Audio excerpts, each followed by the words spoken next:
Welcome to Storywave.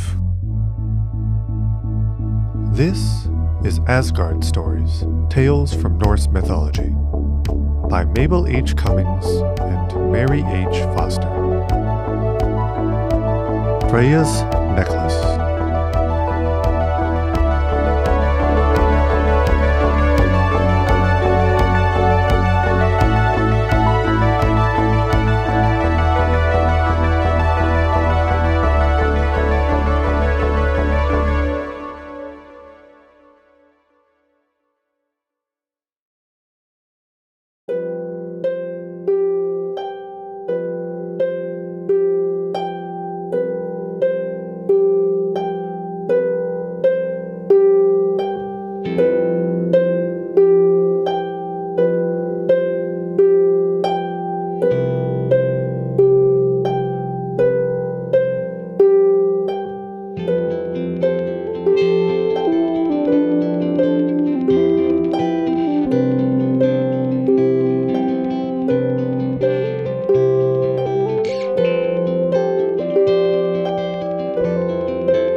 Yes, I really must have some flowers to wear to the feast tonight, said Freyja to her husband, Odr.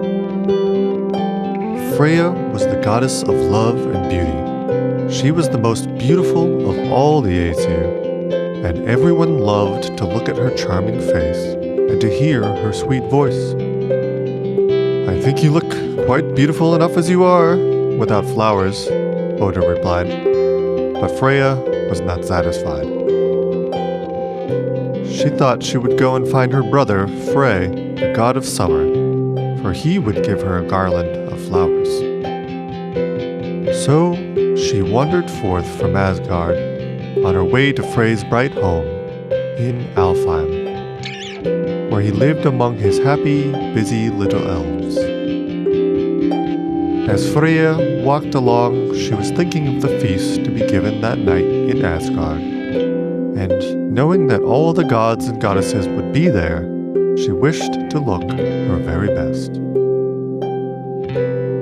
On and on she wandered, not thinking how far she was getting away from home.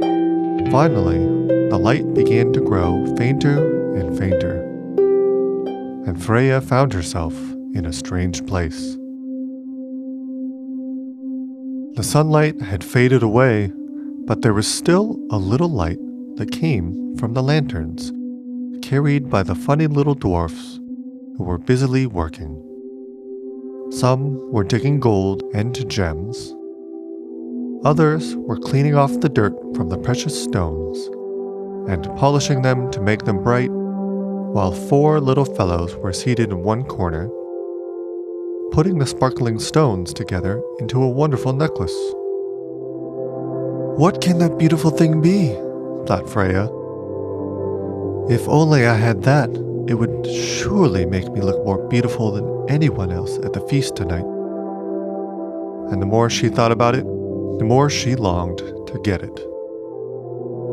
Oh, I really must have it, she said to herself, and with these words, she stepped nearer to the four little men. For what price will you sell me your necklace? She asked. The dwarfs looked up from their work, and when they saw Freyja's lovely face and heard her sweet voice, said, Oh, if you will only look kindly upon us and be our friend, you may have the necklace. Then a mocking laugh echoed again and again through the dark cavern, seeming to say, How foolish you are to wish for these bright diamonds. They will not make you happy.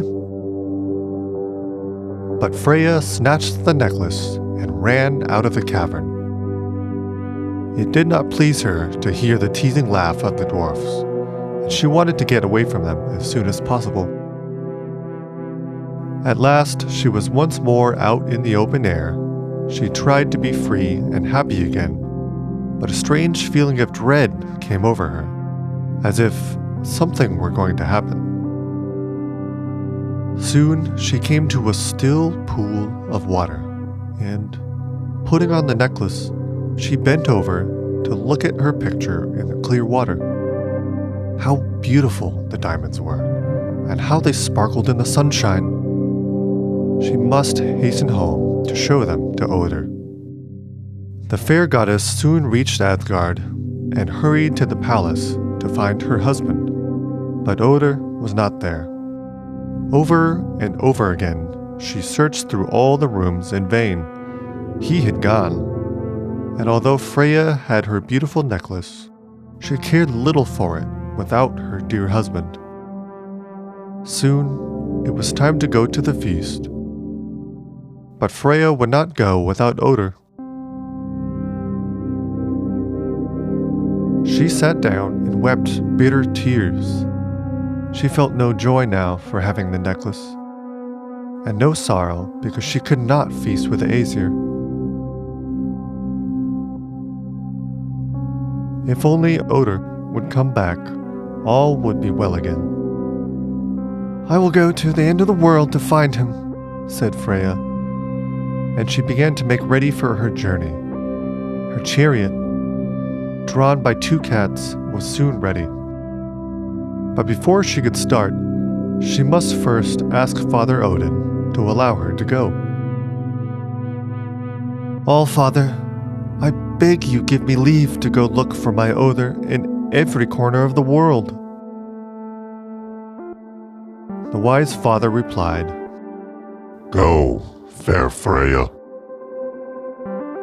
and may you find whom you seek." Then she started forth. First to the Midgard world the goddess of beauty went, but no one in all the world had seen or heard of Oder. Down under the earth to Niflheim, and even to Utgard, the land of the giants, she wandered, but still no one had seen or even heard of her husband. Poor Freyja wept many tears, and wherever the teardrops fell and sank into the ground, they turned into glistening gold. At last, the sad goddess returned to her own palace alone. She still wore the wonderful necklace, which was called Brisingamen. One night, when the hour was late, all the Aesir were asleep, except the ever-watchful Heimdall, who heard soft footsteps, like those of a cat, near Freyja's palace.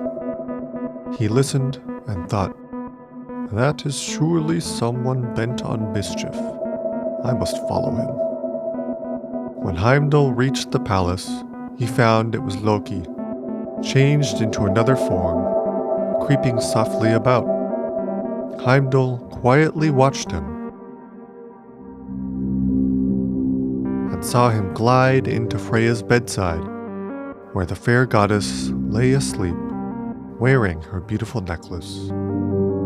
Loki had come to steal the necklace, but when he saw that she was lying on the clasp of the chain, so that he could not undo it without waking her, he changed himself into a gnat, and, crawling along the pillow, stung her just enough to make her turn over, but not enough to wake her.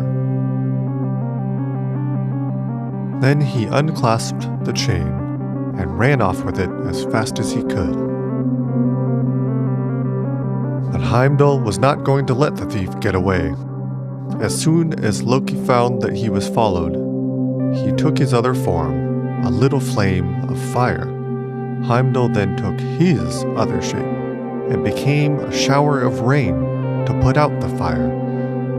But Loki, quick and watchful, changed himself into a bear to catch the rain. Then Heimdall too became a bear, and a fierce fight began.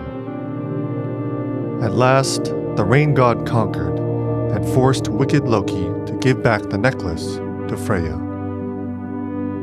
The whole land seemed to feel sorry for the poor, lonely Freyja. The leaves fell from the trees, the bright flowers faded, and the singing birds flew away. Once more, the fair goddess went forth from Asgard to seek Other. Away, away to the far-off sunny south she wandered, and there, where the myrtle trees and the oranges grow, at last she found her long-lost husband.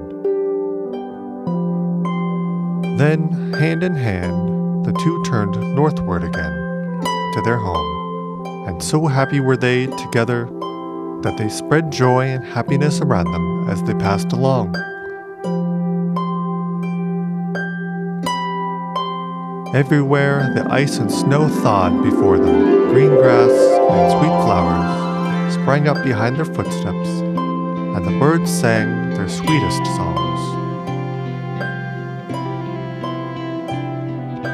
The warm summer came back to the Northlands, and everyone was glad and joyful, for lovely, smiling Freyja was at home again.